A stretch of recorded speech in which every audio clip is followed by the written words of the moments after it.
Buenas noches a todos. Me presento, soy la arquitecta Adriana Palacios, coordinadora de la carrera de arquitectura en la UCA. Para quienes ya me conozcan, ya hayan tomado clase conmigo, qué gusto verlos por aquí, gusto ver a muchas caras conocidas. A quienes no, bienvenidos a esta sesión que preparamos para ustedes pues en este espacio de receso, con el objetivo de traerles más conocimiento, más aprendizaje y sobre todo un acercamiento valioso a la aproximación profesional de la carrera, de la mano de uno de nuestros docentes más reconocidos, de nuestros docentes más brillantes, Santiago, que nos acompaña hoy. Voy a introducirlo y después voy a darle la palabra para que nos ilustre con esta ponencia que preparó para nosotros el día de hoy. Vamos a tener al final 10 o 15 minutos para preguntas y respuestas. Entonces, quien quiera ir anotando alguna duda que le vaya surgiendo, algo que quiera preguntar, lo puede ir haciendo y al final vamos a abrir micrófonos para que podamos entablar esta conversación con el arquitecto Santiago y bueno, podamos aprender o preguntar acerca de cualquier tema que nos quede duda. Bueno, Santiago Bonilla Hastings, egresado de la Escuela Nacional Superior de Arquitectura de Saint-Étienne y maestro en vivienda por la Escuela Nacional Superior de París-Belleville, ha dejado su marca en importantes despachos de arquitectura. Tras su formación académica, inició su trayectoria en París, colaborando con Martí Architects. Más tarde, se mudaría a México para colaborar con Ambrosi Echegaray Architecture and Art Studio. Su experiencia en colaboración culminó como jefe de proyectos en el prestigioso estudio, que muchos conocerán, Sordo Madaleno Architecture and Design Studio. En 2020 fundió el taller de arquitectura SBH y un año después lanzó la revista de arquitectura Eje, enfocada en arquitectura, territorio y cultura. Hoy en su ponencia titulada Hacer espacio es hacer política, buscamos abrir una conversación sobre el diseño de viviendas con una conciencia profunda sobre el diseño y una responsabilidad clara sobre su impacto en el entorno. Para Santiago, el acto de crear espacios habitables trasciende lo meramente estético. Es un gesto perdurable y político que busca mejorar la calidad de vida de las personas y contribuir al desarrollo sostenible de comunidades en México y América Latina. Los invito a escucharlo con atención, a escribir sus dudas y a disfrutar de esta ponencia que hemos preparado para ustedes. Bienvenido, Santiago. Buenas noches, ¿cómo están todos? Buenas noches. Buenas noches, buenas tardes, buenas noches. Buenas noches. Semejante presentación, Hola. Adriana. Te agradezco. Reconozco algunas caras conocidas. Yo feliz de que pongan su cámara. Me da siempre gusto saber que hay gente atrás y no nada más unas iniciales, sino saber con quién estoy hablando, ¿no? A ver, esta ponencia que les preparamos es un tema que venimos trabajando en la oficina un buen rato y es algo que nos mantiene, digamos, como arquitectos que somos y es una disciplina pensante. Entonces, la idea es estar todo el tiempo cuestionándose lo que estamos haciendo y por qué hacemos lo que hacemos. Entiendo que aquí hay alumnos de hasta de todas las carreras. Hace rato en la prueba de sonido me encontré con alumnos de otras carreras. Entonces, espero poder explicarles a todos un poco de los de primer año hasta último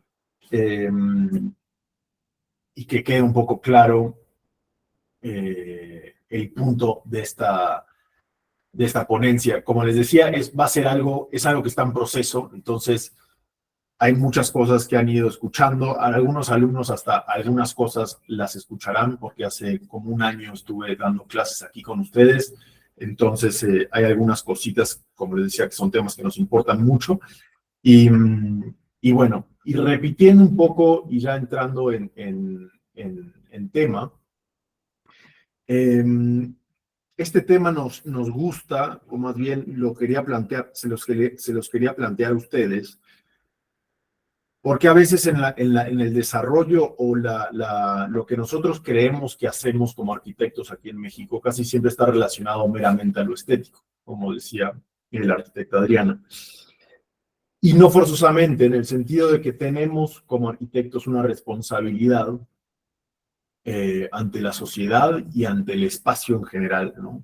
La responsabilidad de construir, y quien dice construir, a la hora, si uno, ya sea un mueble o lo que sea, a la hora de construir estamos ocupando espacio. Eso nadie me puede decir lo contrario. Entonces, si decimos construir, decimos espacio, ocupar el espacio, entonces el espacio es público, si hablamos en el término espacio a grandes rasgos. Y ahí entramos automáticamente, si hablamos de espacio público, hablamos de política. Entonces, y cuando hablamos de política, hablamos de ciudades. Entonces, cada uno de ustedes a la hora de diseñar está haciendo ciudad, está haciendo política. Eso es lo tienen que saber desde que entran y empiezan esta carrera, ya sea para hacer un mueble, ya sea para hacer una casa, un edificio, una represa, lo que sea. Hasta los ingenieros deberían de tener la misma idea, ¿no?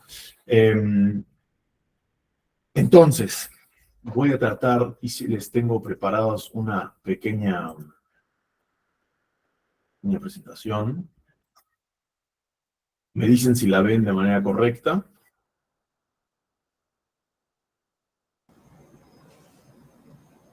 Sí, sí la vemos. Sí se ve. Sí, la ven. Sí se ve, profe. Sí. Bueno, entonces ahí como que nació esta idea de que hacer espacios es hacer política, ¿no? Entonces vamos a separar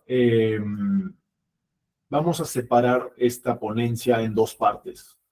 Una va a ser de cómo la política y el clima son herramientas de diseño, entonces eso por un lado, y después les voy a mostrar un proyecto y algunos otros sobre cómo se aplica, ¿no? Obviamente el brinco entre la fase 1 de cómo la política y el clima son una herramienta de diseño y van a moldear lo que hacemos, pues tiene una incidencia, o más bien ha generado problemáticas en nuestro día a día que hoy por hoy se reflejan en cómo diseñamos y cómo deberíamos, o en todo caso desde mi taller, cómo aquí en el estudio encaramos las cosas, ¿no? Bueno, y después el proyecto en particular es una casa residencial, que creo que es algo interesante porque al ser, digamos, una casa, uno pensaría que a la hora de hacer una casa no tiene forzosamente una incidencia a nivel ni político, ni a lo mejor nada, ¿no? O sea, dices, bueno, estoy en mi terrenito y hago mi casita y se acabó, ¿no? Pero me gustaría que al final de este tiempito que tenemos un poco breve con ustedes, mostrarles cómo al final de cuentas cualquier cosa es política y todas nuestras decisiones tienen un impacto. Quería ponerlo en presentación, en vista grande, pero no sé si lo puedo. Sí. Si hago esto, ¿lo ven bien? Sí, ahí se ve mucho mejor. Perfecto. Eso está buenísimo. Sí, profe. Entonces,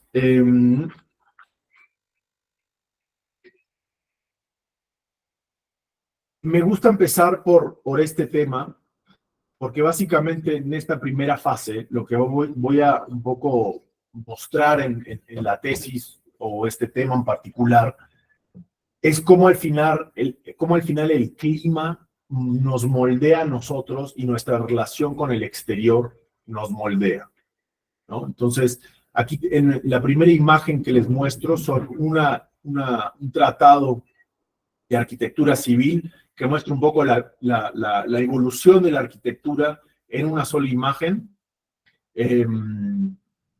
desde las primeras, digamos, cabañitas hechas con 3 ramas y pieles de animales, el que podemos ver arriba a la izquierda. Del lado derecho vemos cómo ya se empiezan, digamos, a establecer un cierto criterio estructural, muros de barro, muros de adobe, estructuras de madera. Y así vamos brincando, digamos, en una evolución de la arquitectura. Esto es una lámina del siglo XVIII, y bueno, y brinca hasta pues, los órdenes corintianos y todos los órdenes que conocemos. Del lado derecho vemos este dibujo que es bastante conocido de las primeras arquitecturas o un poco esa idea de que la arquitectura es un lugar de refugio, ¿no? Que nos está protegiendo, ¿no? Y entonces ahí entramos en esta idea de que la primera arquitectura se hizo a través del techo, ¿no? O sea, era protegernos del sol, ¿no? Ya sea en una cueva, y sobre todo también protegernos de la lluvia, que el calor se vaya y nos permitía, digamos, tener esa especie de refugio, ¿no? La segunda etapa van a ser los muros que podemos ver justamente en la imagen de la izquierda, perdón, que nos protege contra los vientos, ¿no? Entonces ahí vamos viendo cómo esa arquitectura, digamos, ese clima va moldeando diferentes cosas de la arquitectura. Esta es una imagen de un barrio sagrado en la ciudad de Ur, en Mesopotamia, y son unas excavaciones arqueológicas que se hicieron hace mucho. Estas excavaciones las hicieron los ingleses en principios del siglo XX, y que fueron de los primeros asentamientos. Cuando hablamos de la Mesopotamia, estamos hablando de más o menos 6.000 años antes de Cristo, y empezamos a ver algunos reservas de temas agrícolas, ¿no? Entonces, estas reservas de trigo, de algún tipo de cereal, fue lo que básicamente empezó a hacer una diferencia, y fue la revolución del neolítico más importante, o sea, los puntos más importantes, pero que esto ya empezó a marcar dentro de todo cómo iba a funcionar una sociedad, cómo se distribuían estos cereales, etc. Entonces, esto va a ser clave porque van a ver que en gran parte, casi que hasta el siglo XVII, el tema de los cereales va a ser lo que va a construir nuestras ciudades. Y regreso, cuando decimos ciudades, decimos espacios públicos; cuando decimos ciudades, decimos política. Entonces, si damos unos pequeños brincos un poco... no, perdonen. Este elemento, por ejemplo, aquí tenemos el plano, un plano de un templo aquí en la ciudad de Ur, donde vemos cómo la arquitectura se empieza a moldar justamente para cuidar de los cereales, ¿no? Cada una de estas zonas, cada una de estas aulas, digamos, son al final graneros, ¿no? Primeros indicios de graneros, donde vamos como civilización, a cuidar de nuestros granos. Obviamente estos cereales se utilizan en momentos cuando hay falta de comida. Entonces ahí es cuando se empieza a racionalizar, ¿no? Entonces, si damos un brinco bastante importante y nos vamos a la época de los romanos, estos hangares públicos al final eran una especie de gran recorrido donde uno recorría estos espacios públicos, y al final de cuentas estos mismos hangares se fueron transformando en momentos donde faltaba comida, se distribuía a la población para poder racionalizar de cierta manera estos alimentos. Entonces, estos espacios, ya que es una superposición de diferentes foros romanos, donde al final de cuentas, y lo vamos a ver con el plano de Noli, que algunos ya sabrán lo que es, que son estos espacios públicos que hacen ciudad, se transforman en recorridos, ¿no? Recorridos urbanos.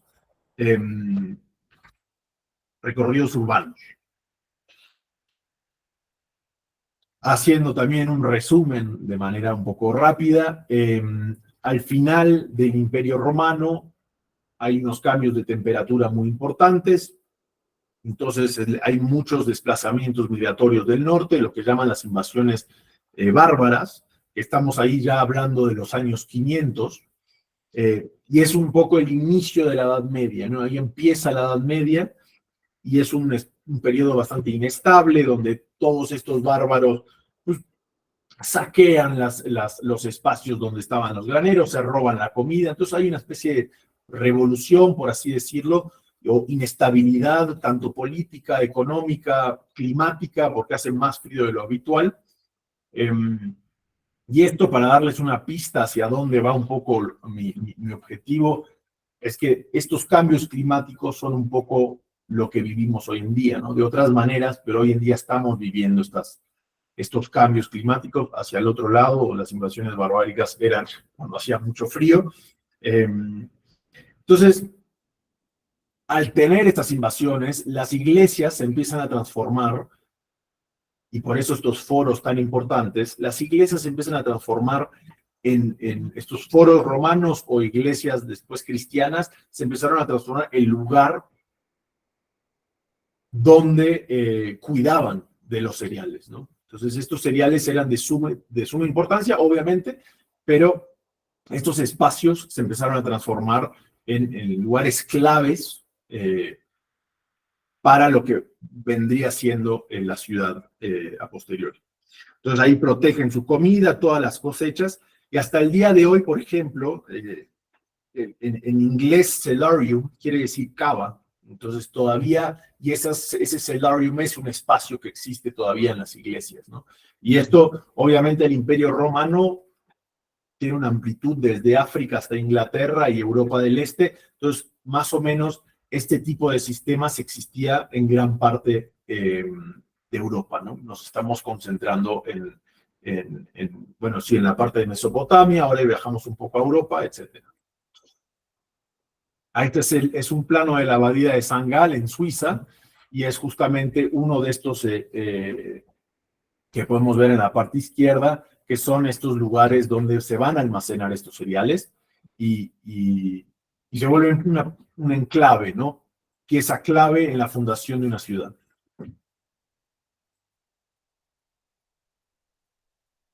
Entonces, en esta época, digamos, seguimos en los años entre el 500 y el 1000,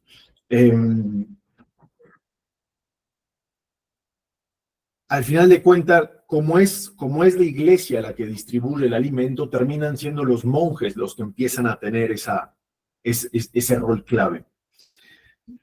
A la hora de tener invasiones barbáricas, empiezan a haber conflictos entre diferentes abadías, porque uno tiene más comida que la otra, empezamos a fortificar, ¿no? Entonces, este es un boom medieval, como se le llama en Francia, donde, bueno, la ilustración es de 1450, pero vemos cómo empezamos a fortificar, a hacer estas separaciones. Y algo muy interesante que encontré recientemente es cómo, al final de cuentas, la fortificación de estas abadías, de estos conventos,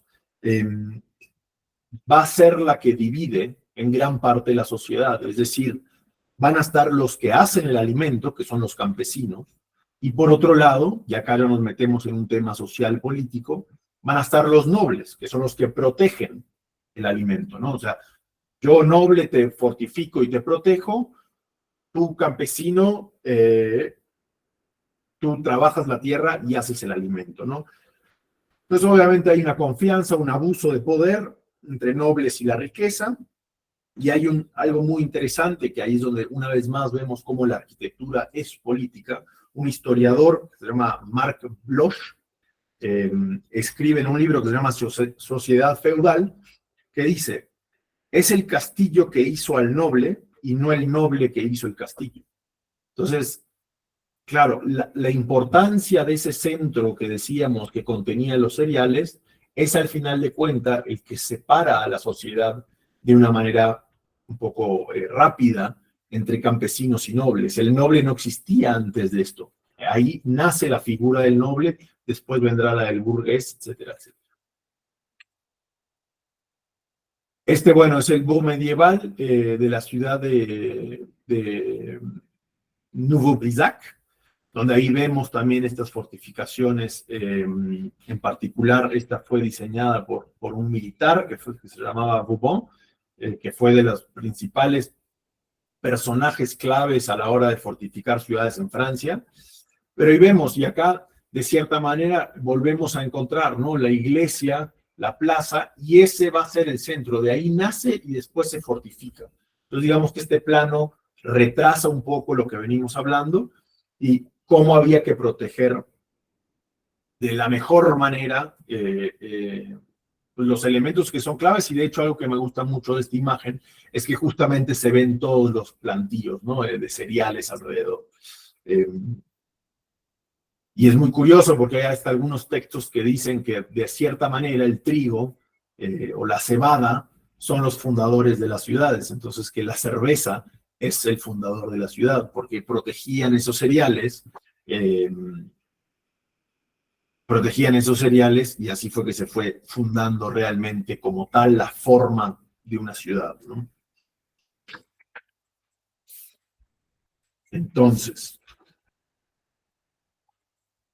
estos asentamientos, como les decía, se empiezan a transformar ya en ciudades, ¿no? Empieza a mejorar el clima, obviamente se mejora a nivel tecnológico todo el sistema agrícola, los rendimientos son mejores, los castillos al lado de las iglesias, todo eso se empieza, digamos, a desarrollar, cada vez le ponemos más y más murallas. Si miramos este plano, hay una primera, digamos, corona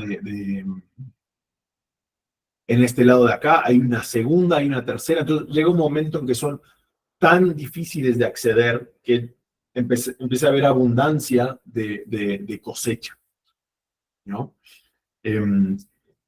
Esto en la misma época, por el año 1000, no solo lo encontramos en Europa, y ahí me brinco del mar Mediterráneo, donde y estos se llaman igudar, es esta misma tipología que ven en la pantalla, son literal graneros donde en la parte baja se colocaba un alimento, dependiendo de la temperatura que requería, se iban guardando en diferentes lados.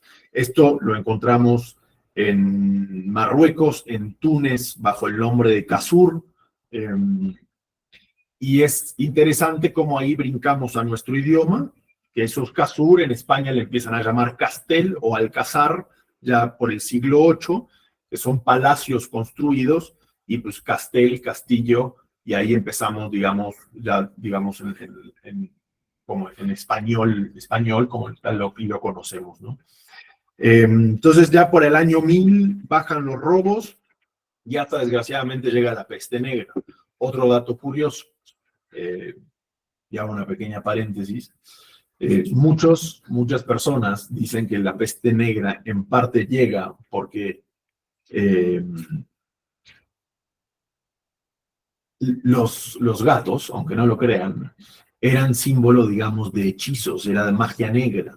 Entonces la gente mataba a los gatos negros y es por eso que a través de las ratas llega la peste negra y al final, bueno, acaba con 25 millones de personas en Europa, que no es poca cosa en esa época, y obviamente esto genera una cantidad de cambios sociales inmensos, políticos obviamente, y entre cosas y cosas aparece el Renacimiento. Obviamente, como les digo, esto es una especie de relato histórico relacionado al clima y a la política, muy breve porque tenemos 40 minutos, ¿no?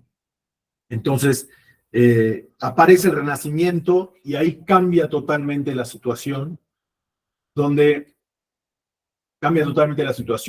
porque ya al final de cuentas descubrimos América está ahí, empiezan unas relaciones internacionales, muchos dicen que ahí inicia el capitalismo como tal, las mercancías, ya no es proteger los cereales que encontramos todos nosotros y guardarlos en un centro medieval, sino que ya explota todo eso y se vuelve mundial, ¿no? Estamos hablando del siglo XVI. Entonces, ahí la función de la muralla como tal no tiene ningún sentido. Entonces se rompen las ciudades y se empiezan a desperdigar de cierta manera. Esas famosas, lo mismo le pasó al Imperio Romano, que tenía hasta Inglaterra, tenía ciertas murallas. Todo eso se fue desperdigando y las ciudades rompen ese vínculo directo con su muralla, ¿no? Y acá damos otro brinco gigantesco y nos vamos más al siglo XIX, siglo XVIII, donde el tema del clima ya está mucho más controlado. Empezamos a utilizar muchísimos tejidos para protegernos, digamos, del exterior. Obviamente, el calor y la chimenea sigue siendo nuestro elemento clave, pero principalmente nos protegemos también de estos grandes espacios elocuentes de la burguesía a través de tejidos, ¿no? Tejidos. Que esto va a ser también un quiebre total a la hora de ya brincar al siglo XX o al siglo XIX con la revolución industrial, donde pues, aparecen otras maneras de calentar y otras maneras y otras tecnologías que van a permitir adaptar y moldear nuestro espacio de una manera totalmente diferente. Pero siempre del lado del clima. Damos otro brinco con unos 100 años más, otros siglo más, donde pues aparece ya la revolución industrial que empieza a cambiar totalmente la imagen de nuestras ciudades. El ascensor Otis viene a revolucionar el tema de los pisos. Este es el famoso y emblemático Flatiron de Nueva York, que empieza a permitir este tipo de edificios y de estructuras que al mismo tiempo permiten tener aperturas hacia la calle o hacia la ciudad o hacia el parque que no habíamos conocido nunca. Por ejemplo, en la imagen de la izquierda vemos muy bien cómo la fachada es totalmente independiente de la estructura, que eso es un cambio y es de una radicalidad brutal a la hora de diseñar. Entonces, obviamente la revolución industrial tiene ese efecto. Esta diapositiva iba justito antes de las que les acabo de mostrar, pero va en el mismo sentido. O sea, de un lado acá es cuando se prende fuego el Crystal Palace en el siglo XIX, y esta es una representación de cómo también el tema de la tecnología y el tema del clima empieza a permitir cambiar totalmente el programa. O sea, obviamente este tipo de eventos o las exposiciones universales en París o donde sea, jamás se hubiesen podido imaginarse cuando nos vamos aquí, ¿no? O sea, el brinco es gigantesco y todo gracias a la tecnología, ¿no? Eso va a ser un punto, el tema de la tecnología, que nos vamos a tardar un poquito porque es algo que me interesa enormemente. Entonces, bueno, los programas cambian, aparecen nuevos usos que jamás habíamos utilizado. Y bueno, y acá brincamos a la época moderna, ya entrados bien en el siglo XX, y esta citación que a mí me gusta mucho y que explica cómo, y cito, hasta la llegada del cemento armado y el hierro, para construir una casa de piedra se abrían unas anchas zanjas en la tierra, luego se subían paredes de piedra, se estableció un primer piso apoyado sobre los muros. Después un segundo y después un tercero. Se abrían ventanas. Y abrir ventanas en el muro en el cual se apoyan los pisos es una operación contradictoria. ¿Por qué? Porque abrir ventanas, eso implica debilitar el muro. Había pues un límite entre la función de sostener los pisos y las de darle luz. Me voy a tardar un poquito en esta citación, donde si yo me voy a esta imagen, por ejemplo, abrir ese tipo de huecos obviamente debilitaba tu estructura. Abrir cualquier tipo de apertura en estos planos debilitaba tu estructura.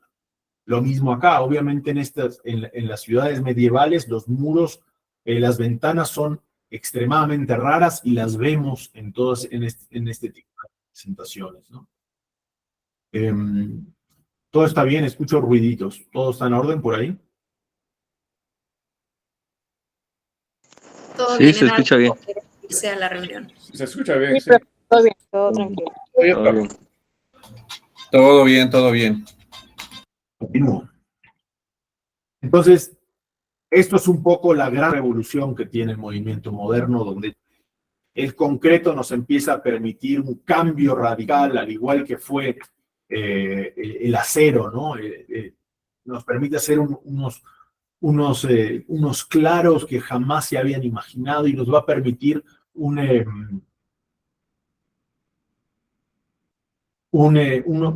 claros y una apertura hacia el exterior que no se permitían. Y eso también es fundamental, porque recordemos que el calentador como tal, y lo conocemos, nace en el siglo XVIII, ahí por 1870. Tanto el calentador, los calentadores centrales o el radiador, creo que es el radiador de agua el que nace en el siglo XIX. Entonces, todo eso es muy reciente. Entonces, nos empezamos a permitir este tipo, y esta es la famosa casa, la Petite Maison de Le Corbusier, en 1923, o sea, inicios del 20, donde acá imaginamos que se coloca una viga completa de concreto que permite este tipo de relaciones con el exterior que no se permitía. Y acá justamente es parte del lado derecho, es una especie de oda a la ventana que él hace y una relación al paisaje que no existía. ¿No? En los siglos anteriores, como les mostraba estas imágenes hacia acá, en esta época ya se empieza más o menos a tener esta especie de pasillos hacia afuera, pero siempre tratamos de mantener el calor, ¿no? Obviamente estamos hablando del hemisferio norte, ¿no? En el sur la relación es otra, pero esto va a ser al final de cuentas la que va a terminar influenciando mucho en nuestra arquitectura contemporánea, nuestra arquitectura moderna, y ahí es donde nosotros como arquitectos también tenemos que saber hacer esa adaptación, ¿no? Pues bueno, regreso a la Petite Maison. Acá tenemos algunas fotos donde justamente les muestra esa ventana que debe medir 15 metros de largo, esa ventana que era totalmente novedoso para la época. Y acá doy otro brinco abismal y les voy a platicar muy rápidamente de la Caton y Basal, donde a raíz, estos edificios son edificios de interés social, ubicados en Francia, que se hicieron muchísimo después de la guerra de Algeria, donde era una colonia francesa, entonces hay muchos conflictos políticos y sociales, donde al final terminan emigrando a Francia muchos argelinos que llegan a Francia, son franceses, llegan a este país, y entonces en los años 50 Francia empieza una política de construcción brutal, donde se construyen miles y miles y miles de viviendas, que años más tarde resulta que tienen asbesto. Como muchas construcciones sabemos de esa época, contienen asbesto que genera problemas graves de salud a nivel, sobre todo pulmonar. Entonces ahí otra vez, ¿no? Como lo que nosotros hacemos, o sea, lo que nosotros como arquitectos hicimos en los años 50 afecta, obviamente los arquitectos que lo hacían en su época no sabían, pero tiene una repercusión. Y estos arquitectos contemporáneos que se llaman Lacaton y Basal, que ganaron el premio Pritzker hace no tantos años, empezaron a hacer una reconversión de estos inmuebles. Obviamente a tirar los muros que se podían. Muchos edificios se tuvieron que demoler de plano, pero otros empezaron a remodelarlos. Y algo interesante es que el reglamento climático en Francia empezó a ser cada vez más estricto con el tema tanto de las emisiones de carbono que tenían los edificios, como la cantidad digamos, de calor, que el calor no saliera a los departamentos, porque eso haría que tú prendas las calefacciones y entonces contaminar cada vez más el medio ambiente. Entonces, aquí, ¿qué podemos ver? Podemos ver el interior de un departamento y una especie de terraza que hace de efecto invernadero, que va a ser básicamente un colchón caluroso que no va a permitir que ese aire salga o que esa relación térmica sea mucho más inferior. Entonces aquí son algunas fotos justamente de estas remodelaciones. Estamos hablando de edificios que contienen 350 viviendas, 400, 500 viviendas. Son edificios masivos. Y al final, esta es una foto ya de estos espacios, ¿no? Estos entre afuera y adentro, que al final terminan siendo en invierno espacios sumamente agradables y obviamente en verano son terrazas muy frescas, ya que se pueden abrir, ¿no? Esta es una fachada y ahí es donde tocamos temas de lo que les decía al inicio que empezamos la charla, ¿no? La arquitectura no es únicamente estética, ¿no? Entonces, hasta esto yo diría que tiene algo estético, a pesar de que las cortinas son de un material que hace que el sol refleje y no permita el paso hacia el interior, pero termina teniendo otro tipo de estética, a lo mejor no tan acostumbrados, ¿no?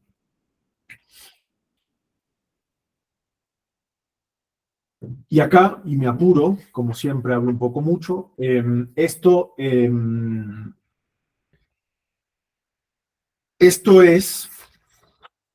perdón porque siempre se me va el nombre, esto es el último escenario que tenemos del IPCC, que es el Intergovernmental Panel on Climate Change, del año 23, si no me equivoco. Ahí les voy a dejar el código QR por si alguien quiere clavarse a ver más a detalle los números. Entonces, esto es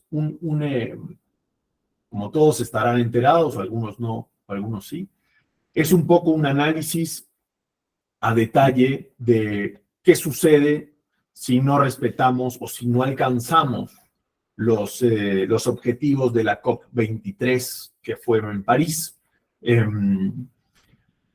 Entonces, la tesis, y no es una tesis mía, es alguien que va justamente a participar en la revista que tenemos, que se llama Eje Revista, Revista Eje, si nos quieren seguir, y es un arquitecto de Mallorca, muy interesante, que al rato les dejo su nombre en el chat, que su tesis dice: si nosotros elevamos el clima 1, 2, 3 grados, que creo que París es 1,5 a 2, que es este que está aquí en la parte de arriba, si nosotros elevamos esos grados y no logramos mantenerlos, las migraciones de poblaciones van a ser tales que vamos a tener que construir, como pasó en 1950, vamos a tener que construir para que esa gente viva.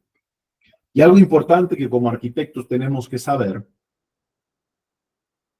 es que si se fijan en este esquemita de número E, son los gases, las emisiones de gases a efecto invernadero de los diferentes sectores, ¿no?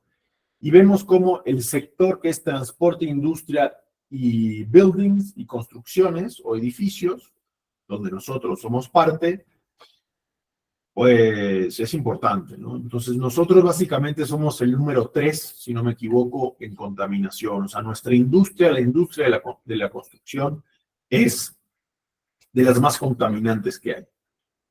Entonces, repito, si nosotros colocamos que hay entre que la gente continúa, o sea, la población continúa a crecer, a pesar de que ya más o menos dicen que ya estamos llegando a un nivel estable, si en las zonas calientes del Ecuador, que son los que aquí aparecen en este gráfico de la derecha,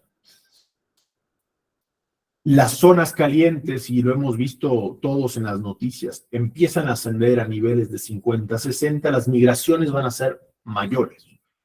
Si las migraciones son mayores, necesitamos construir más en las zonas más templadas. Aquí no les voy a hablar del tema del nivel del agua porque no tengo los datos, pero digamos que si nos quedamos en el tema de que en la zona franja del Ecuador, que pues, obviamente implica Ecuador, toda la zona de África Central, India, etcétera, van a migrar, vamos a necesitar construir. Y ahí es donde surge el tema de cómo construimos. O sea, cómo nosotros como arquitectos, dentro de este mundo político y estos espacios políticos que nosotros generamos, cómo vamos a construir y qué es lo que vamos a hacer. Entonces, aquí, si quieren, no se me distraigan, pero si quieren sacar una fotito y después es el reporte que les acabo de mostrar, o sea, son datos fríos de esta organización internacional. Y acá regresando a este tema del tema de las temperaturas, ¿no? Saqué este gráfico donde nos muestra el final de la era glaciar, etcétera, etcétera, y cómo al final de cuentas hay una especie de estabilidad de 11, 12 grados centígrados. Si nos acercamos ya al año 2000, ahí vemos ese brinco. Entonces, todavía hoy por hoy hay gente que dice que no existe el cambio climático, pero sí hay un cambio brutal en ciertos momentos que no, o sea, literal nada más se podría comparar con el brinco, pero si se fijan, el brinco que tenemos hace 10.000 años, la rapidez no es la misma. Entonces, estas fluctuaciones sí son normales y son parte de la invasión barbárica que hablábamos, y son estas especies de olas, pero son olas que varían muy poquito, o sea, varían de 2, 3 grados. Aquí ya tenemos medias de 18 grados en el planeta. Entonces, estamos frente a un tema, ¿no? Entonces, ¿qué arquitectura resulta de estos datos y este relato histórico breve que les hice? Y ahí brinco el proyecto que acabamos de terminar este año. No es para nada, como les digo, es una oficina joven, mi despacho, pero bueno, tratando de trabajar con estos temas, ¿no? Sé que tienen varias clases donde les hacen una especie de resumen de cómo diseñar, ¿no? Y es muy difícil porque al final de cuentas tenemos una cantidad de factores que tomar en cuenta. Escucho un ruido ahí, si pueden apagar el micrófono, lo agradecería. Este proyecto está ubicado en Malinalco. Voy a ser un poco breve porque creo que ya me quedan como 3 minutos antes de las preguntas, me apuro. Entonces, este proyecto está ubicado en Malinalco. Para los que no saben, es en el Estado de México, como que el suroeste de la Ciudad de México. Y el terreno en particular se ubica aquí. Vemos que está claramente metido entre varias montañas, ¿no? Que es el Cerro Tlecuilco, el Cerro de la Asunción, y aquí hay unas pirámides. Malinalco era un lugar donde se mandaban a los mejores guerreros a entrenar de la cultura mexica. Y desde el terreno podemos observar esas pirámides desde muy lejos, pero ahí están. Algo muy interesante es que, como les decía, a mí este tipo de desarrollos privados y lotificaciones no me interesan, no me gusta, pero pues yo no decido dónde el cliente compra su terreno. Y decide hacer la compra de estos 2 terrenos de aquí. Y bueno, y vemos que tiene cierta tipología extraña, ¿no? O sea, de lotificación dentro de un lugar que no es para nada o sea, no debería de tener este tipo de... Y es donde se nos mete el tema de la política, ¿no? O sea, y como despacho al mismo tiempo no podemos ser tan puristas a la hora de tomar ese tipo de decisiones, porque pues, un proyecto es un proyecto y ya depende de cada uno qué tan rígido va a ser con el tema de lo que va a ser. Pero tenemos otras maneras de poner nuestro granito de arena, ¿no?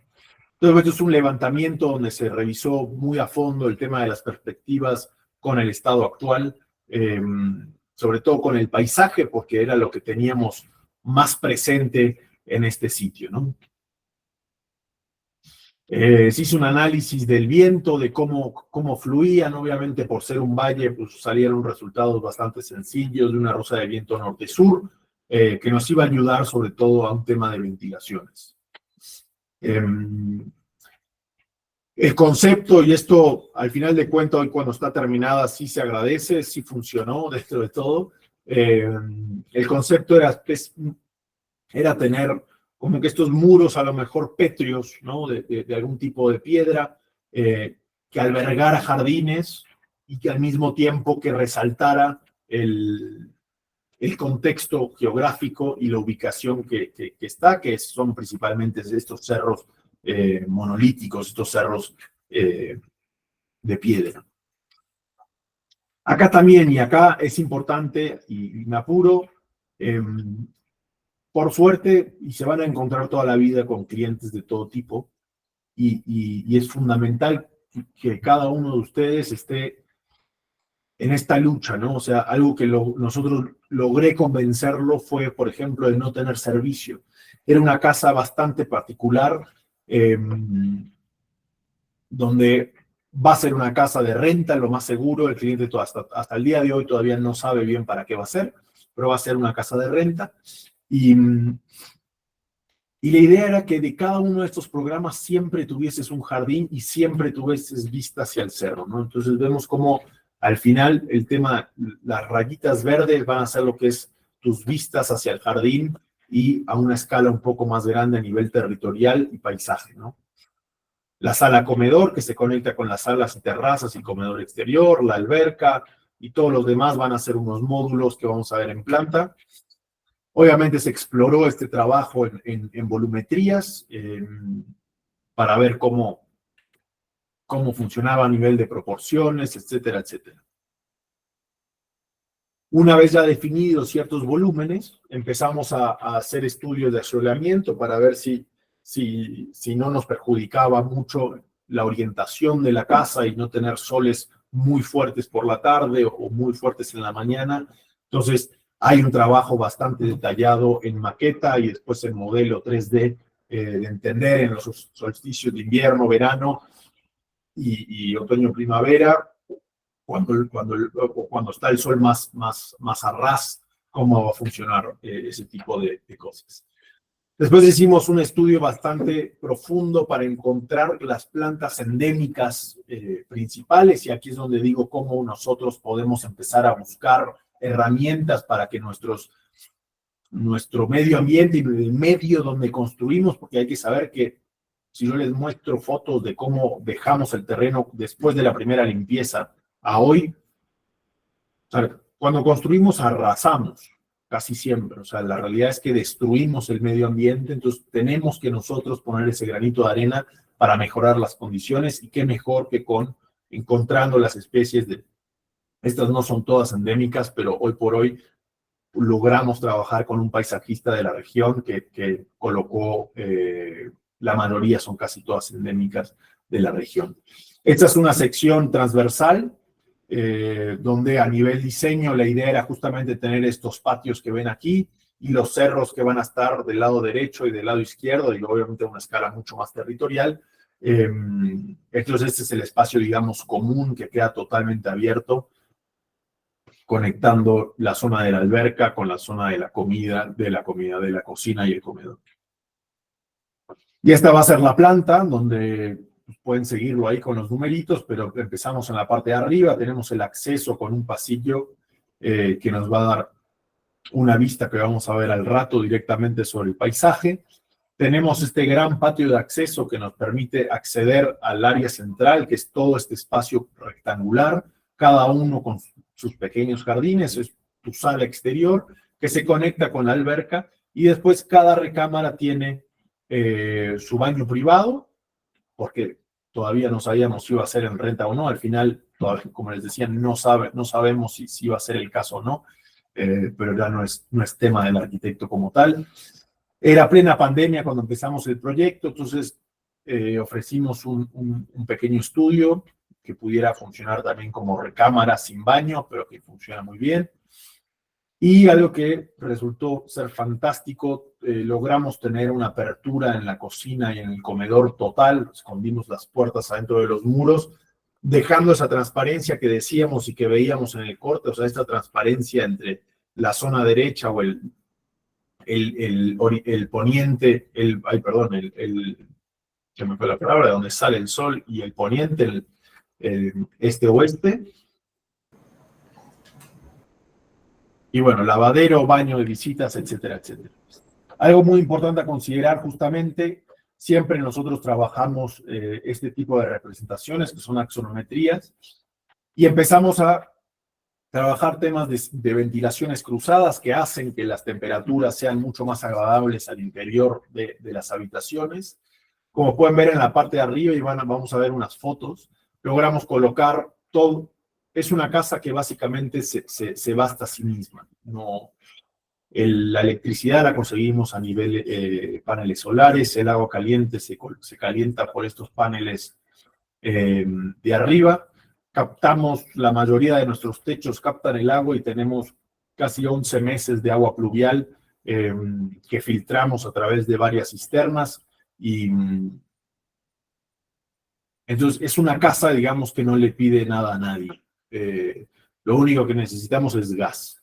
Entonces fueron muros dobles de tabique.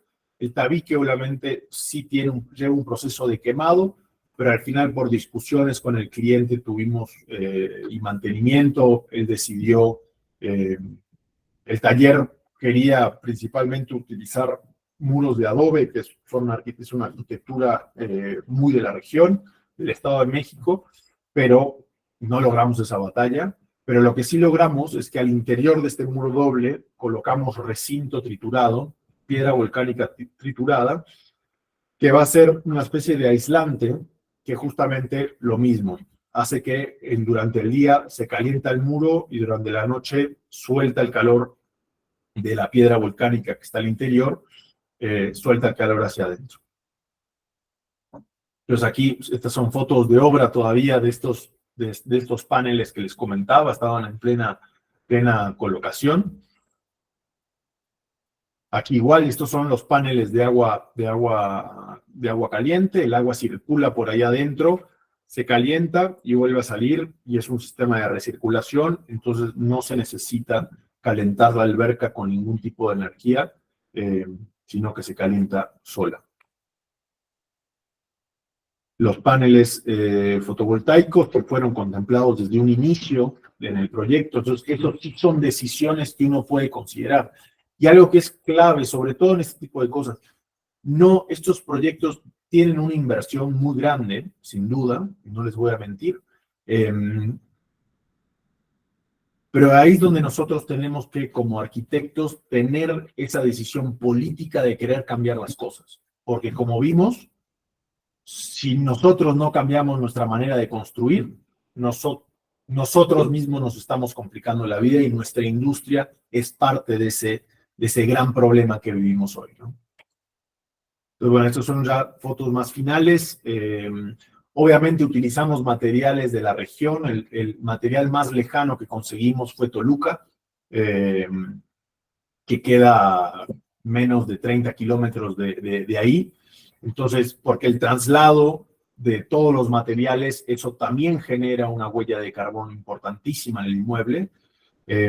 Todo el trabajo fue local, los trabajadores fueron de ahí, las piedras se tallaron en sitio, obviamente, y todas las piedras son también de ahí muy cerquita. Eso también es parte de unas decisiones que uno como arquitecto tiene que fomentar, si no, y es lo que construimos hoy en día, el block va a perdurar y va a ser el que va a ganar, y así no vamos a mejorar donde vivimos. Esta es la vista del acceso, como les decía. Estos son, digamos, el patio, el vestíbulo primero que vemos al entrar a la casa. Hubo una decisión, obviamente, por temas de sismos, utilizamos y no podemos escapar en México, rara vez podemos escapar del concreto.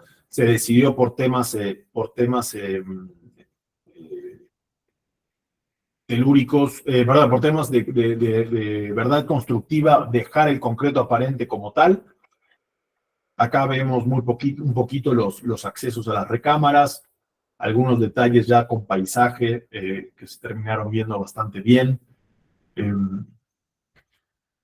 Esta es una foto del lado de la fachada trasera de cada uno de estos módulos separados a través de estas vegetaciones. Hoy me encantaría ir, quiero ir porque están las jacarandas con todo lo que da y me encantaría visitarla. Algunos de los efectos de luz, muchas veces hay sorpresas que uno no sabe a la hora de diseñar que van a suceder. No les voy a mentir, esto fue totalmente sorpresa, algunos destellos de iluminación. Y estos, bueno, nada más les quería mostrar cómo se quedó la vista interior. Fue pintado todo con cal y agua, totalmente natural del lado interior. Dejamos las traves aparentes.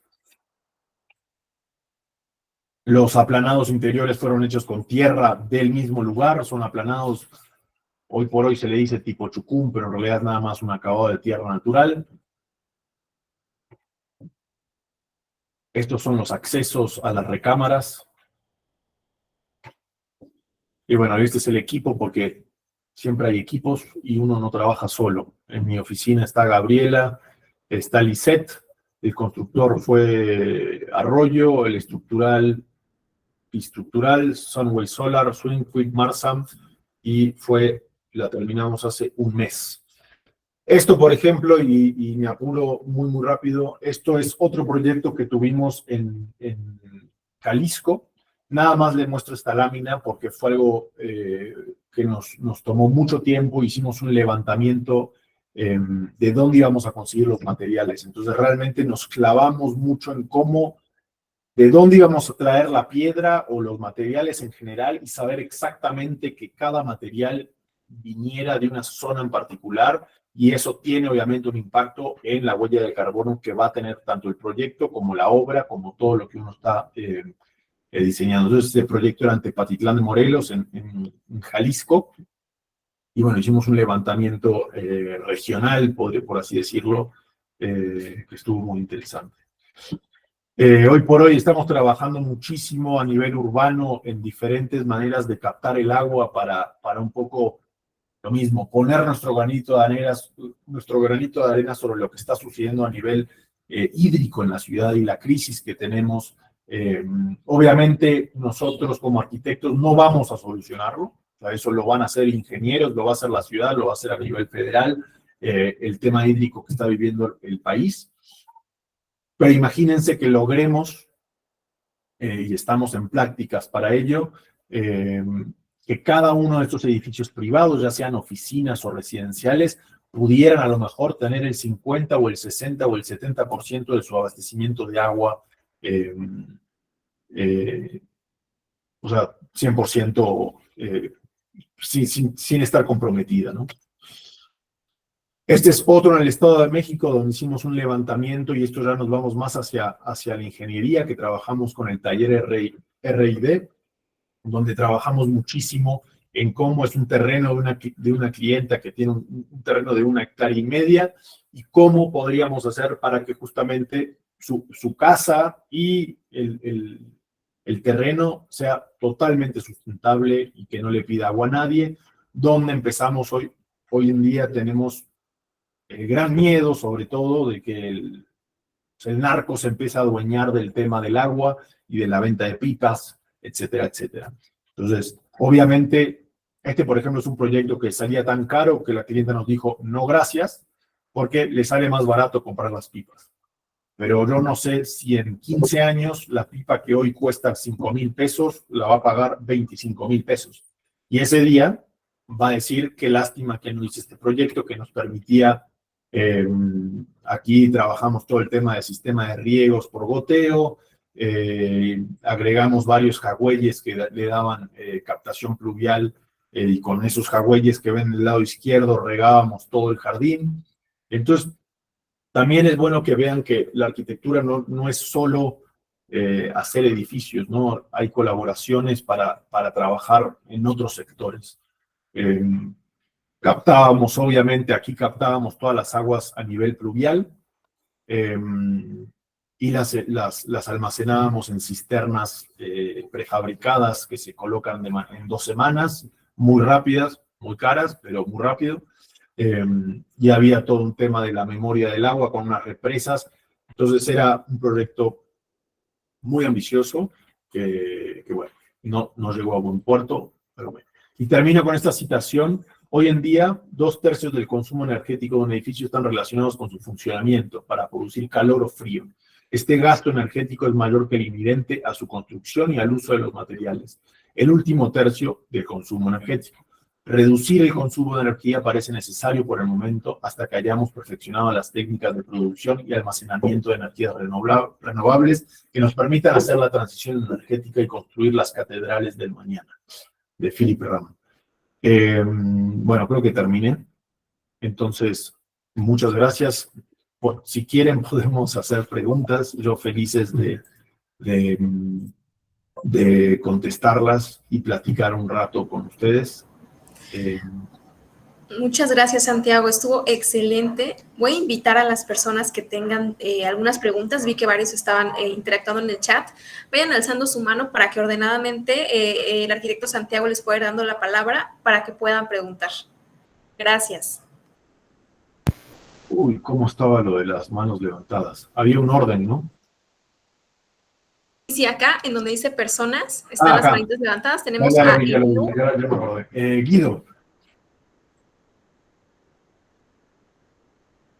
Guido Martínez. Bueno, Buenas tardes, arquitecto, perdone. bien, Un gusto saludarle. igual. Mire, yo soy estudiante del primer cuatrimestre de arquitectura en la UCA también, y mi consulta hacia usted es con respecto a sus proyectos. Usted nos está sugiriendo que al investigar y construir con materiales locales, ya sea de mampostería de piedra, madera o incluso tierra, como soplados de tierra en la casa de Malinalco, genera algún tipo de bioconstrucción que nos permite colaborar con el medio ambiente, evidentemente, y por lo tanto crear políticas propias ecológicas. Bueno, el reggaetón está con todo, entonces voy a contestar a lo que escuché. No soy yo, que tengo reggaetón. No se escucha. No soy yo el que tengo el reggaetón, arquitecto, perdón. Es muy bueno el reggaetón. Entonces, si puedo- entendí bien la pregunta, sí, obviamente, o sea, si logramos evitar construir y que nuestras ciudades no sean a base de bloque y concreto, que obviamente hay un lobby por parte de las empresas Cemex, Cruz Azul y todas las que quieras, y les voy a hacer una anécdota muy, muy, muy breve. No tengo fotos, me encantaría. Si lo logro, les pongo fotos rápido. Si me deja la arquitecta Adriana. Adelante, Santiago.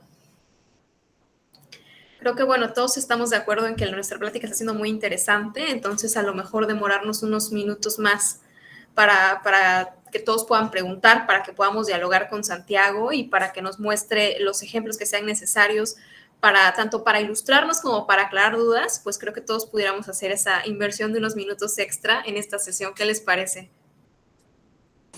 Sí, totalmente. Sí, totalmente. Sí, estoy totalmente de acuerdo. Súper. Y si no, pues que se vaya. Pues vamos a esperar que Santiago busque las imágenes que nos va a compartir.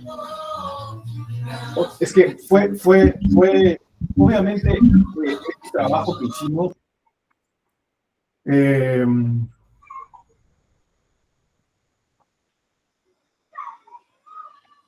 Fue muy complicado porque fue un trabajo que nos encomendó otra clienta en la misma región en el Estado de México, donde hicimos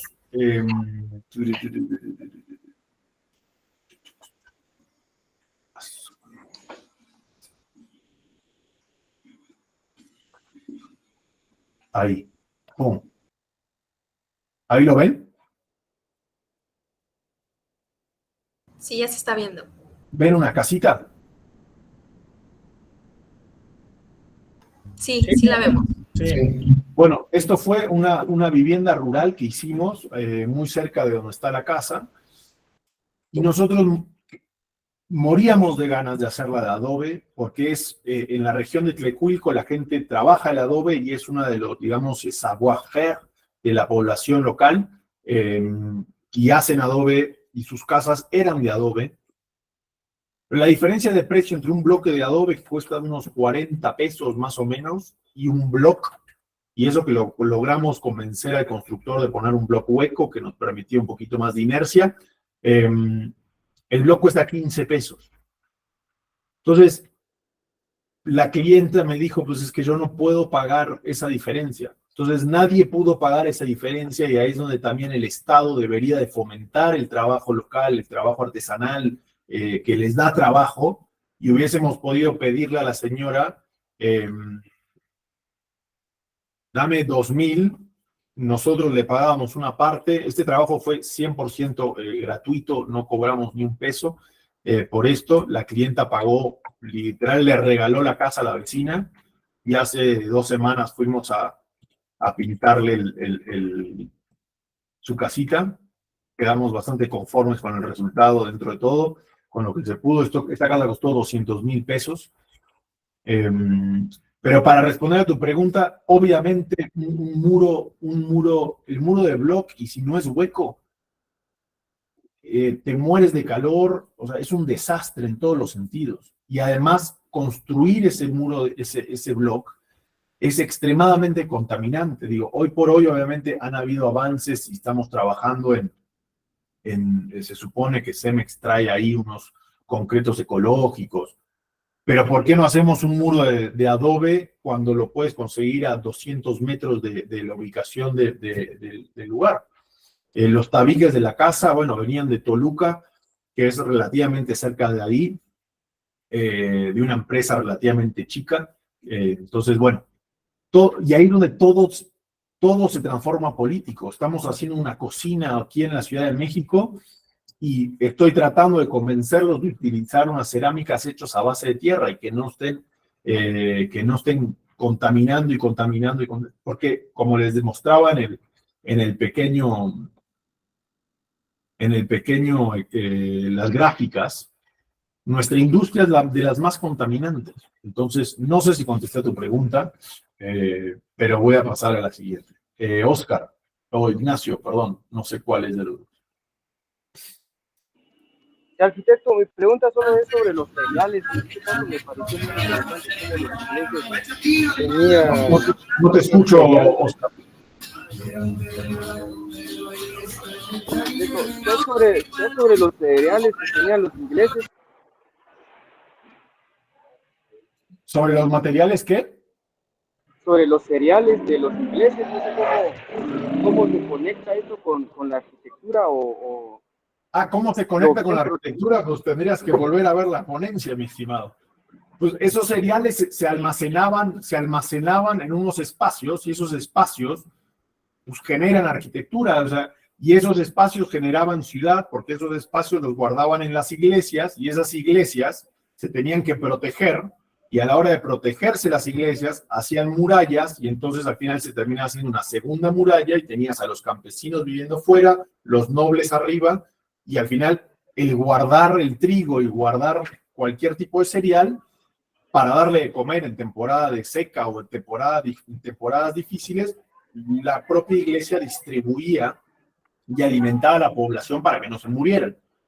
Entonces, al final, el trigo y el almacenaje, para concluir, el trigo y el almacenaje de los cereales, digamos que empieza a ser, digamos, fundadores de ciudades. Ya, muchas gracias. Edgar. Hola, buenas noches, profesor. Yo tengo una pregunta. Estoy realizando un proyecto de una casa, el cual, pues, lo requiere que sea sustentable. Más que nada los servicios básicos que tenemos hoy en día para lo que es el cuidado de lo que es el medio ambiente, agua, drenaje y luz. Mi pregunta es la siguiente: ¿en qué algún tipo de liga de internet, libro o revista que me pueda recomendar? Soy de Pachuca, Hidalgo, y alguna liga en donde me pueda recomendar para que yo me pueda apoyar conforme a algún reglamento de construcción, conforme a norma, y más que nada para darme una idea, ahora sí, para llevar ese tipo de proyecto y poderlo yo, más que nada, pues culminarlo de una forma correcta.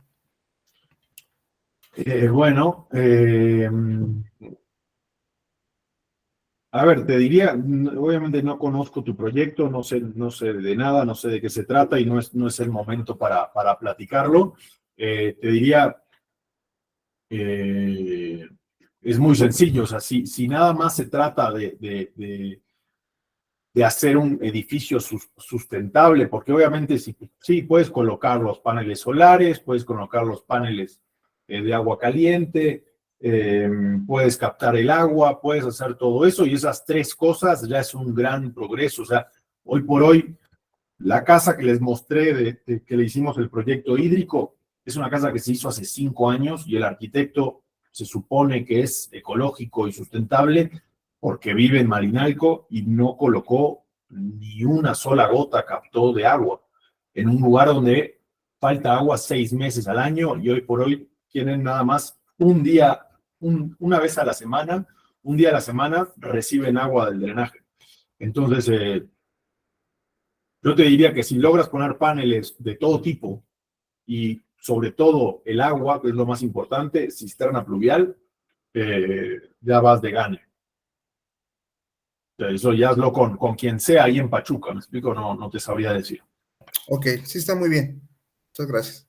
Hernández del Hierro. Arqui, compañeros, buenas tardes, noches. ¿Cómo le va? Yo, muy bien, gracias. Yo tengo una pregunta a lo mejor un poco soñadora, pero de la vivienda que al inicial colocó en la diapositiva, o sea, ¿cuál fue su sentir o cuál fue el resultado final de su sentir, ¿no? Al final comentaba que no lo pudo, que tuvo que poner ladrillo, al final la idea surge, el contexto, lo buscamos, etcétera, y le hacemos una investigación, etcétera, y por azares, por lo que sea, hay veces se tiene que cambiar el proyecto, ¿no? Entonces, ¿cuál fue el resultado de usted, no? Pues, el resultado externo, digo, es un poco lo de las fotos. A mí lo que me importaba en ese proyecto, que a ver, no nos vamos a mentir, es mi primera casa. O sea, de ese tamaño.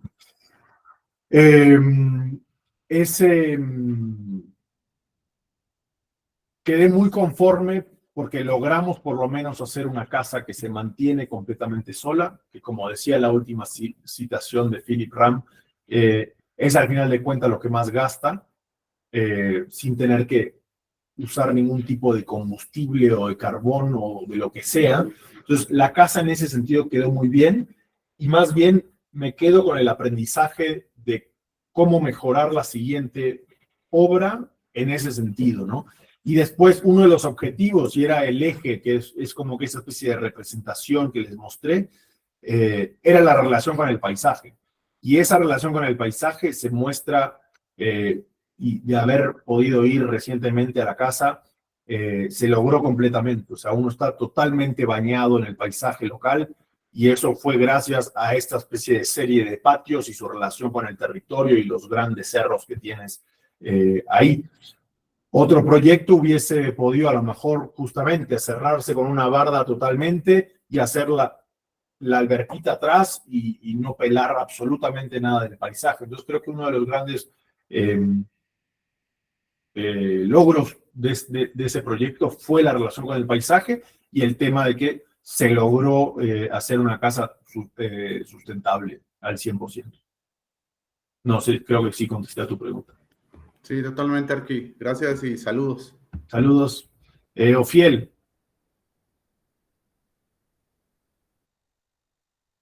Arquitecto, buenas noches. Buenas noches a todos. Aquí observo que está empleando diversa materialidad porque emplea lo local y al mismo tiempo lo moderno, lo sustentable respecto a los paneles, ¿no? Entonces podríamos hablar de una cuestión mixta, ¿no, arquitecto? Para que sea como que aquí en México, difundirse o ampliar ese sistema.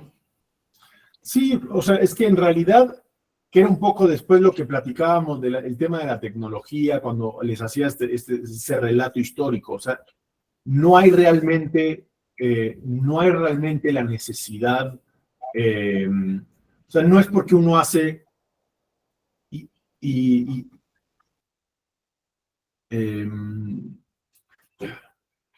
no es porque alguien utiliza materiales naturales que no es arquitectura contemporánea. Los materiales, o sea, un muro de piedra y los invito a ver a estos arquitectos.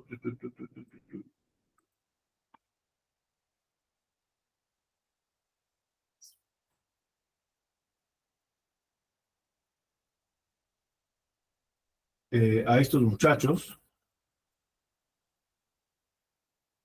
y a estos otros, y van a ver que hacen arquitectura.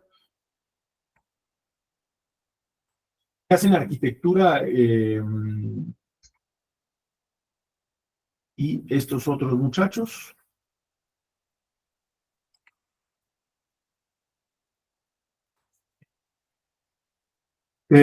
hacen arquitectura 100% sustentable, y es arquitectura contemporánea, nada más que a veces la modernidad, y nos ha pasado mucho, sabemos que el progreso es una cosa que a veces es engañosa. Yo estoy por el progreso, pero el progreso a veces tiene sus fallas.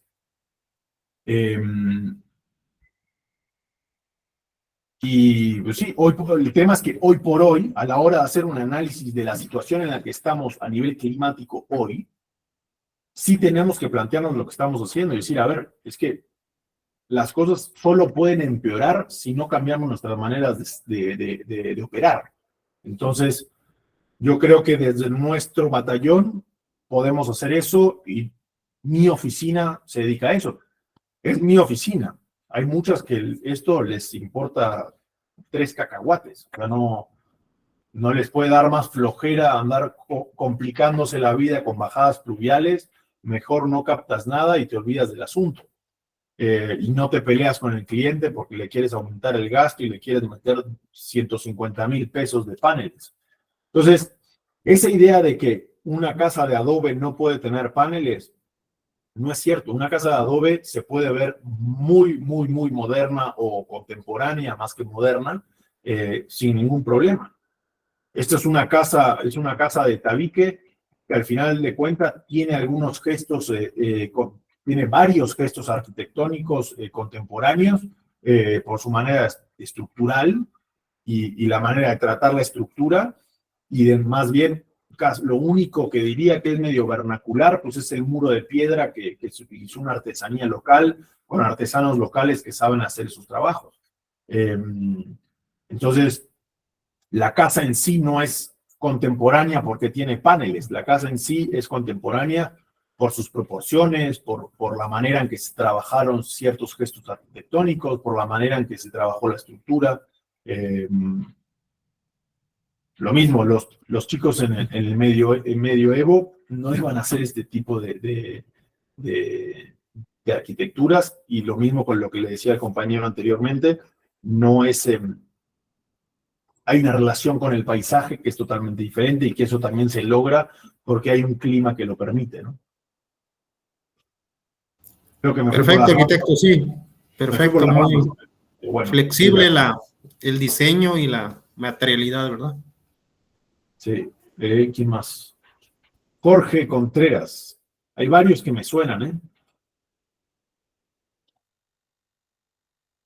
Jorge, ¿estás por ahí?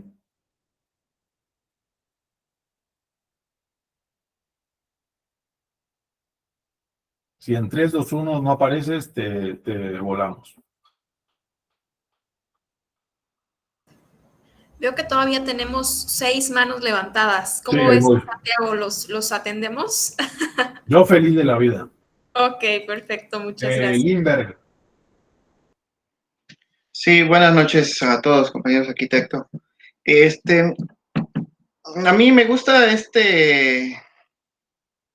digamos, como movimiento que lleva de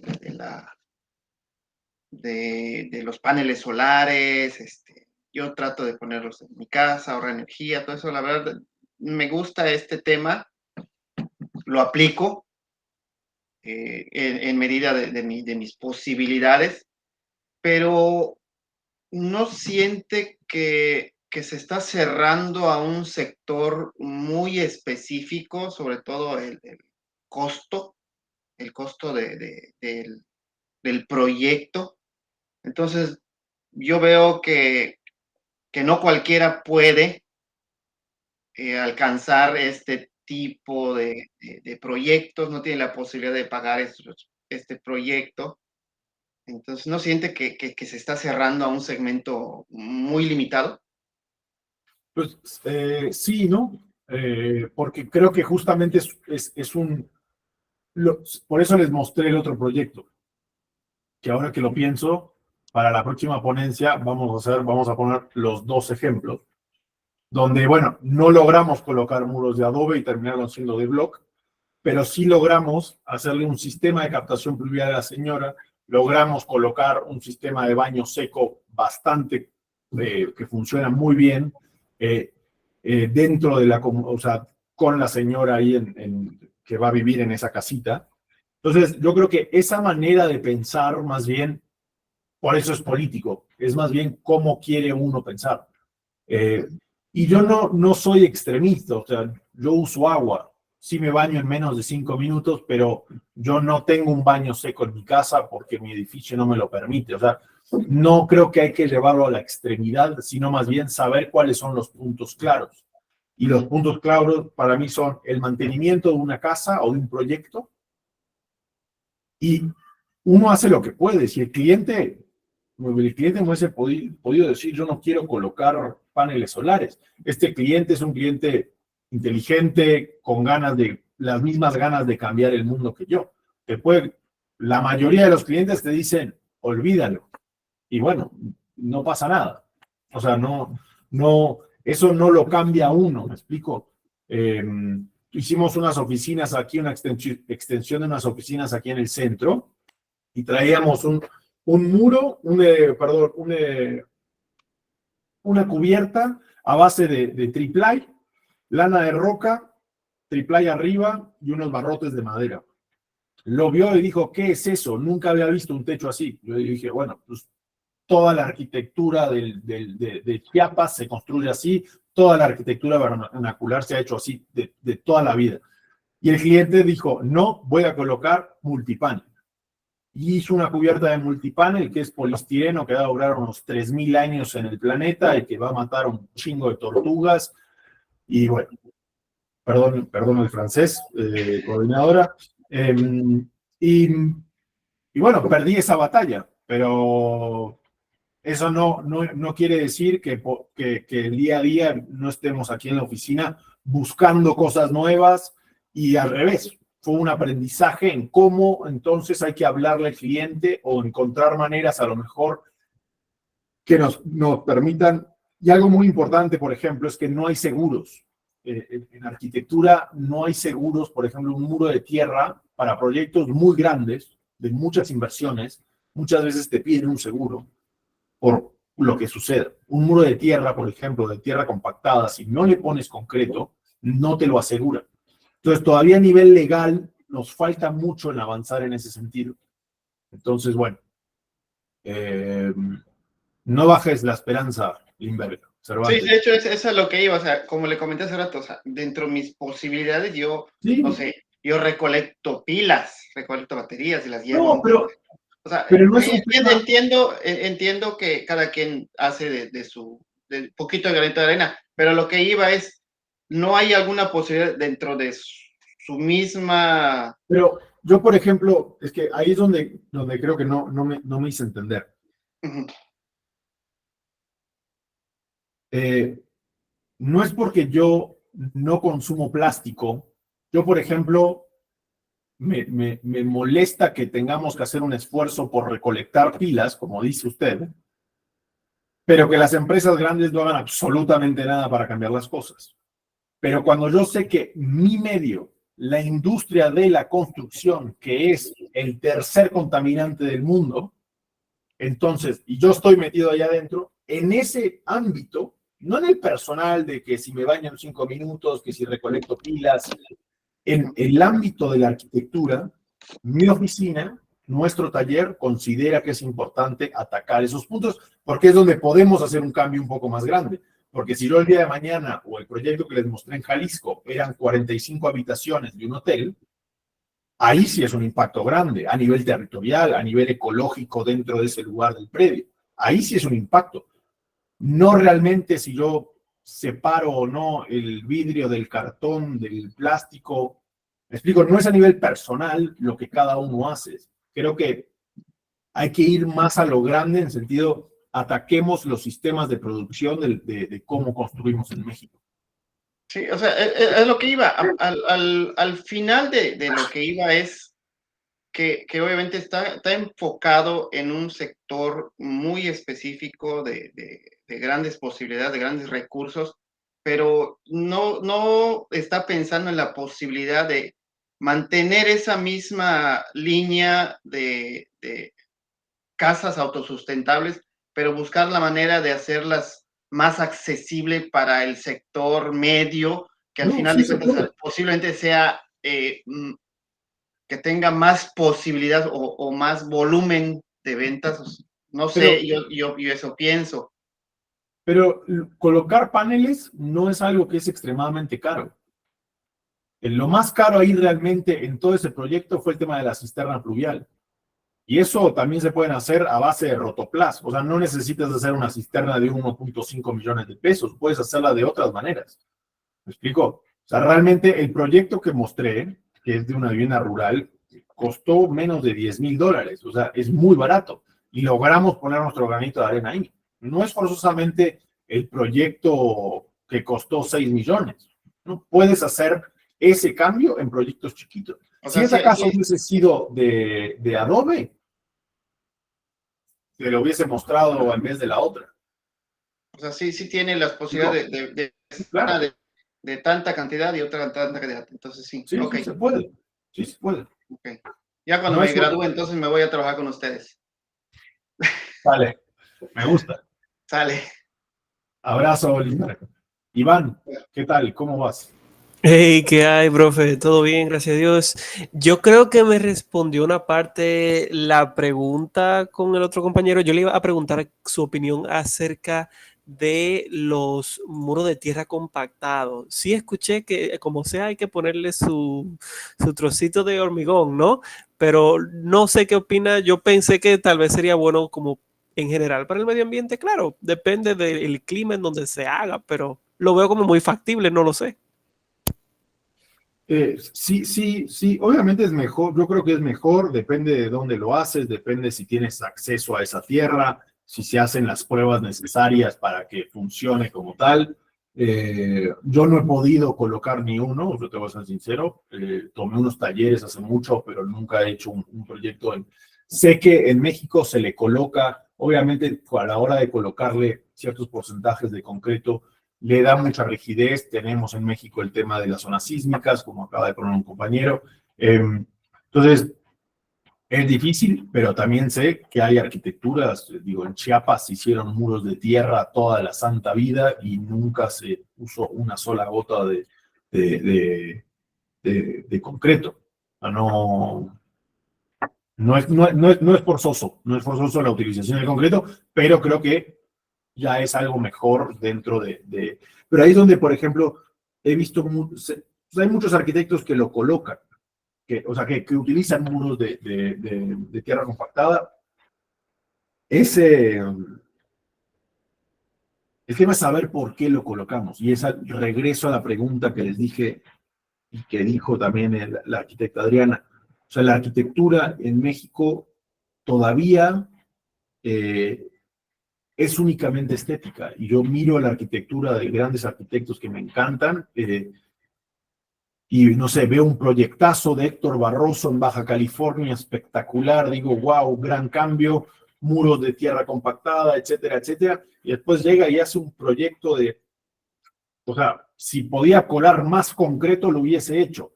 Entonces, y ahí es donde a mí lo que me gustaría transmitir al final de esta conversación es, cuando somos arquitectos, somos políticos. O sea, estamos comprometidos para un lado o para el otro. O sea, el que quieran, pero vivamos con eso, ¿no? O sea, hay que saber lo que estamos haciendo y no todo es meramente estético o porque sí. O tratemos de sacar la espada un rato, nos peleamos por el multipanel y si perdemos, perdemos. Pero bueno, no sé si te gusta. No, claro que sí, me respondió. Y mil gracias, profe, por su tiempo. Un abrazo, que estés bien. Bueno, me voy a echar 3 más y ya, porque tengo un compromiso. David. Sí, buenas noches a todos. Buenas noches. Más que todo, lo que le quería preguntar, profesor, es, por ejemplo, que estaba hablando de los blogs de Adobe y todo eso. Ese sistema de construcción, ¿sí se puede construir, o sea, 2 plantas? O en ese sentido, y también yo recuerdo anteriormente, antes de que hubiera mucho el blog, había el otro ladrillo, el más pequeño, como rojo. ¿Ese sistema de construcción es igual de caliente o es mejor que el ladrillo normal que se está utilizando ahora, el gris? A ver, no soy experto en materiales, pero, Ok, bueno, ese era... no, pero trataré desde mi poca experiencia lo que sé. La transmisión de un ladrillo, por eso en la casa pusimos dobles, porque el tema es hacer un aislante que te permita justamente no tener esa transmisión de energía tan térmica, tan fuerte. Entonces, si haces solo un muro de tabique, por ejemplo, y a ver, había otra razón, está la razón térmica y el tema de que en México, por reglamento sísmico, necesitas poner castillos cada no sé cuántos. Entonces, eso nos obligaba a tener siempre, y lo ves cuando vas a cualquier lado, ves que hay unos marcos siempre y el muro de tabique. Marco, muro de tabique. Marco, muro de tabique. Entonces, eso te obliga siempre a tener eso, y la idea de la casa era, los castillos, era trabajar el muro a nivel estructural, y que el muro trabajara como un muro de piedra, que son muros de piedra que no necesitan nada. Por reglamento le colocamos unos castillos muy pequeños adentro, pero la carga la llevaba el tabique, o sea, el muro de tabique trabajaba conjuntamente. Y la otra pregunta era del adobe. El adobe, yo sí he visto edificios de 2 pisos. Sí, por eso, o sea, al final los castillos quedaron ahogados dentro de ese doble muro. Sí he visto casas de 2 pisos, obviamente hacer ya edificios o 3 o 4 pisos de adobe lo veo más difícil, pero había que experimentarlo, ¿me explico? O sea, no habría que ver, obviamente a nivel estructural sería un reto, no me animaría a decir si es factible o no, porque no soy ingeniero, pero sí. Es que aquí en México no me ha tocado, digo, conozco casas que son de adobe, que son de las que... Sí, de un piso. En el centro, de un solo piso, y que son muy antiguas, de hace 100 años. Pero son muy antiguas y siguen ahí. Siguen ahí, sí. Es que una vez vi un programa de construcción español, de que en España empezaban a normalizar la construcción con puro adobe, pero era el reto ese, bueno, como fue hace muchos años, dije, a lo mejor ahorita ya sí se puede estar construyendo hacia arriba con... Yo no sé todavía que se haya logrado eso. Así que bueno, pues gracias, David. Okay. No, ya estoy bajando manos, ya estoy bajando manos, porque si no... que no. Carlos.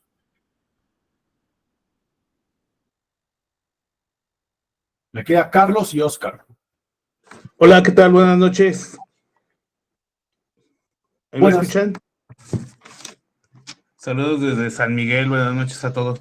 Bueno, me quedo con la plática con unos temas, tanto en lo que es la arquitectura, que si bien hemos aprendido que hay valores para darle soporte a la arquitectura y ver si también la sustentabilidad tendría que ser el nuevo valor de la arquitectura, ¿no? Aparte de ser fuerte, sólida, bella, que nos mencionan los tratadistas, también ahora involucrar la sustentabilidad, ¿no? Porque al final de cuentas, estamos inmiscuidos ahora en el proceso BIM, que es desde una planeación de escritorio hasta ¿qué voy a hacer dentro de 50, 60 años con la construcción, ¿cómo lo voy a regresar? ¿Cómo lo voy a la naturaleza? ¿Cómo lo voy a reciclar los materiales? ¿Cómo lo voy a reusar esos materiales? ¿Y cómo los voy a degradar, ¿no? Entonces, yo creo que por eso es que ya tendríamos que también hablar en lo arquitectónico con el valor de la sustentabilidad. 100%. Y algo muy interesante de lo que comentas, me acordé del proyecto que le mostré, lo de las canteras ahí en la región de Jalisco. En un momento empezamos a hacer unas representaciones de cómo podía ser ese hotel que hicimos, un hotel de lujo, pero los muros eran de piedra. Y decíamos, ¿qué pasa si esto en 150 años se cae la empresa, se desaparece la empresa y esto se transforma en una ruina? ¿No? O sea, ¿qué sucede si esto es una ruina y qué impacto tiene a nivel medio ambiente? ¿No? Entonces nos imaginábamos cómo ese hotel era invadido por la vegetación y se transformaba, era parte y que tenía el menos daño posible a su entorno, ¿no? A su entorno construido. Los escenarios apocalípticos que luego ¿no? Que la naturaleza funde al edificio, funde al entorno y crece, ¿no? Exactamente. Entonces, estoy de acuerdo contigo. Yo creo que, y era un poco por eso empecé la plática con el tema del clima y la política y cómo la sociedad, pero principalmente el clima, es el que termina siendo el que define nuestros diseños. Siempre ha sido así. Y hoy por hoy, después de la gráfica que vimos de las temperaturas, claramente estamos en un momento donde lo deberíamos de tomar en cuenta como algo clave dentro de nuestros procesos de diseño.